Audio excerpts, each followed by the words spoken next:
The Hunting of the Snark. An Agony in 8 Fits, by Lewis Carroll. Preface.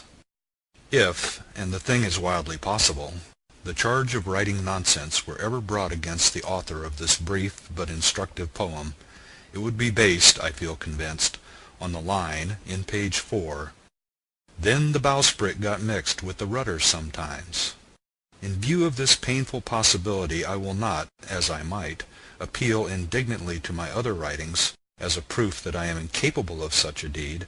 I will not, as I might, point to a strong moral purpose of this poem itself, to the arithmetical principles so cautiously inculcated in it, or to its noble teachings in natural history. I will take the more prosaic course of simply explaining how it happened.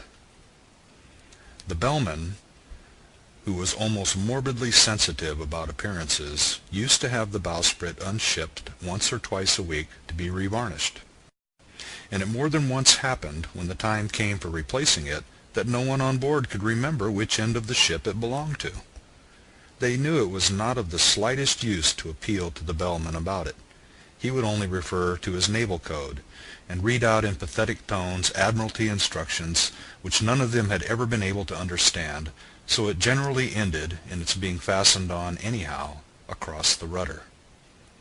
The helmsman used to stand by with tears in his eyes. He knew it was all wrong, but alas! Rule 42 of the code, "No one shall speak to the man at the helm," had been completed by the bellman himself with the words, "And the man at the helm shall speak to no one." So remonstrance was impossible, and no steering could be done till the next varnishing day. During these bewildering intervals the ship usually sailed backwards. As this poem is to some extent connected with the lay of the Jabberwock, let me take this opportunity of answering a question that has often been asked me: how to pronounce slithy toves. The I in slithy is long, as in writhe, and toves is pronounced so as to rhyme with groves. Again, the first O in borogoves is pronounced like the O in borrow. I have heard people try to give it the sound of the O in worry. Such is human perversity. This also seems a fitting occasion to notice the other hard works in that poem.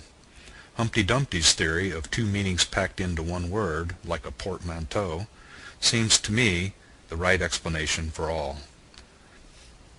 For instance, take the 2 words fuming and furious. Make up your mind that you will say both words, but leave it unsettled which you will say first. Now open your mouth and speak. If your thoughts incline ever so little towards fuming, then you will say fuming furious.